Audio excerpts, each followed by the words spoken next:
You are listening to PowerScore's Law Practices podcast series. Today's topic is the practice of constitutional law. On the program, you will hear from Chip Meller, President and General Counsel at the Institute for Justice, and Jeremy Hessler, a 3L at the University of California, Hastings, and Editor-in-Chief of the Hastings Constitutional Law Journal. Constitutional law deals with the interpretations and application and ensures the principal practice of the Constitution. Our first guest, Chip Meller, defines what he believes to be constitutional law. Well, constitutional law is the practice of law that involves ensuring that the principles of the Constitution are applied to constrain government at whatever level you're dealing with. Jeremy Hessler says he didn't have a huge knowledge of constitutional law before attending law school, but what he has learned in school has definitely piqued his interest. Going into law school, I had really no idea about a lot of how things actually worked in the area of constitutional law, because people just throw around phrases like, "Oh, I know my rights," and stuff like that. But once you actually start getting into it, and you have amazing professors like we have here at Hastings, it's really, really interesting to see just how it plays out. For example, search and seizure issues in the criminal law context. There's a really, really fervent debate between con law scholars on sort of what is a valid search and seizure. So can a police officer just stop you and look in your bag or do stuff like that, or at the airport and things like that. And so there's issues like that, but then there's also issues like of course free speech and the right to associate and things like that, which you don't even think about. Like, should a group that is at a school that's funded by a school be able to tell certain members that they can't join if they're part of the school? I mean, that's actually a constitutional issue, and that's actually an issue that Hastings was involved in this past Supreme Court term. One of the student organizations on Hastings sued because they wanted to discriminate against certain students, and Hastings said no, and they went to the district court, and it got appealed to the Ninth Circuit Court of Appeal, and went all the way up to the Supreme Court this last term, and Hastings won in a very, very contentious 5-4 decision, and which means 5 Supreme Court justices found in our favor, and 4 of them dissented, which means that they were against our position. And so it can happen in very what seems like non-spectacular instances. Chip says that students who are interested in this practice of law should know it comes with hard practice, but great reward. It's a hard practice to get into. It's not one that is readily available in many law firms, but it is one that, if you can secure a niche, offers tremendous rewards, great gratification, and oftentimes a lot of excitement. Chip goes on to say that you should ask yourself why you want to practice constitutional law, because it needs to be rewarding on a deep level for you to be successful. Well, the first thing you need to think about in considering whether or not to be a constitutional lawyer is why you'd want to do that in the first place. And it's not a matter of just this is something that's going to inherently be lucrative like corporate law. It's not something that's going to be inherently bringing you into court every day like, say, personal injury law. It's rather something that has to be rewarding at a very deep level. And that deep level, I think, is driven by a passion to make the world a better place, to change the world, and to do so through the application of the principles that were at the founding of this country, but that too often are violated today. For students that are interested in this law practice, Jeremy suggests to take constitutional law classes and whatever other subjects that interest you, because other types of law practices are rooted in constitutional law. In law school, of course, take the common law classes that are offered, but also just take whatever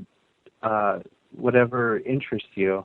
And a lot of times there's constitutional law issues within whatever area of law that you're interested in. Like if you're interested in federal environmental law, a lot of times the land use policy and the power of what the government can do with federal public land is rooted in the Constitution. There's a property clause. If you're interested in IP law, there's the patent clause in the Constitution. I mean, within every area, there's constitutional law. There's in a lot of areas, there's constitutional law issues within there. Some of them are much more pronounced, like in criminal law. You constantly hear about, ineffective counsel because the attorney didn't perform their duties under the constitutional, floor, and then also, of course, search and seizure and things like that. And so, if you're really interested in constitutional law, I mean,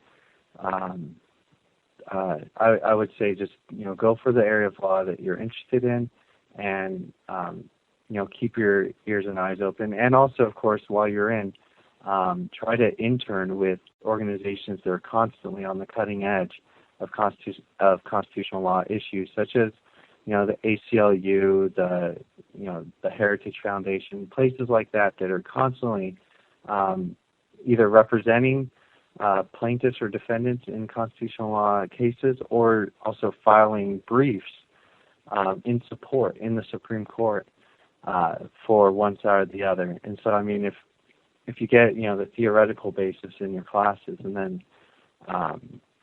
the practical experience, it's really, really helpful.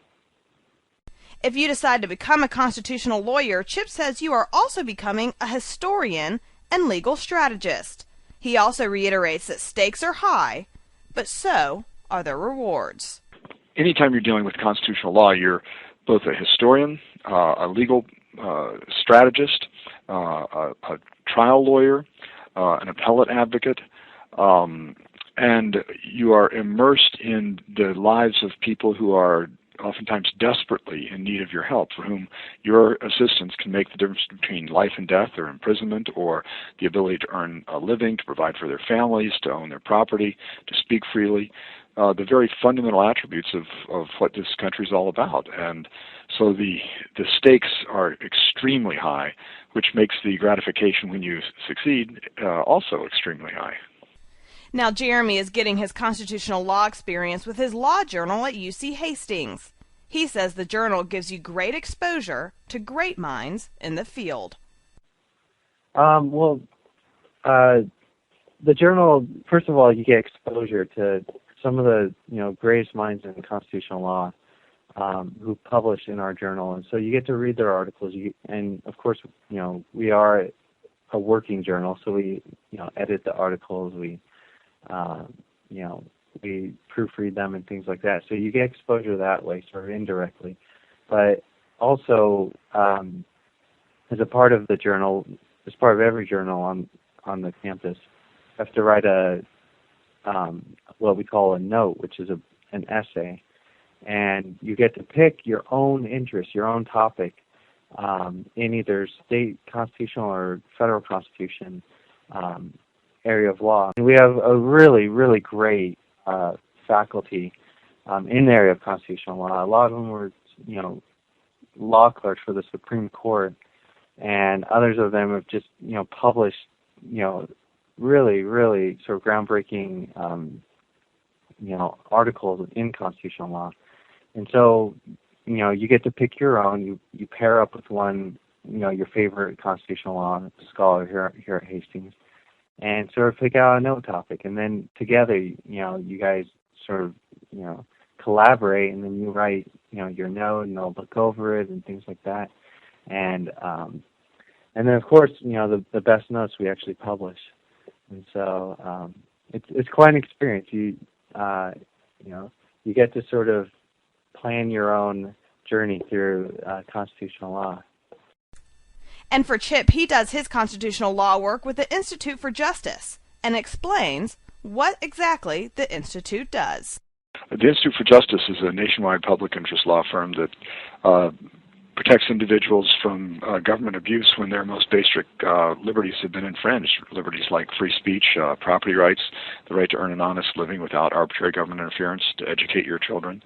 And sadly, those basic attributes of the American dream are under assault today in a way that makes it very, very difficult for people to do what they simply ought to be able to do as free people. And so we come in and sue local, state, and federal government when our clients are in need.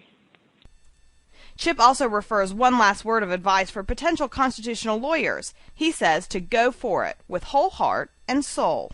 Not something you should be tepid about. It's not something you should expect to achieve through just sort of a plodding series of resume punching, but it's rather something that you should go out heart and soul, look for as many opportunities and outlets to pursue it as you can to get experience. And the nice thing about constitutional law is that you can come at it from different points on the philosophical spectrum. You can be from the left or the right, liberal, conservative. You can look at it as a libertarian. And there are many ways in which you can find an outlet for your passions. It's just a matter of getting out there and pursuing it vigorously. Finally, Jeremy says the best advice he can give potential students is to start your training for constitutional law in undergrad by taking classes in political science, history, and U.S. governance. My best advice is to pursue any political science classes that talk about, it can, political science or history classes that have to do with, American governance, about, some of the big cases, and I'd almost say if you're going to take a lot of constitutional law in school, I'd almost go more towards like the historical and policy implications of some of these major Supreme Court decisions, and explore that side, because in law school you're going to dissect these cases, you're going to look at every single little legal nuance in these opinions, and so it's almost, better to sort of have the other side, the more policy side, under your belt when you come to law school. And then, start going into the legal doctrine and the different legal tests that are set up by all these cases and, things like that.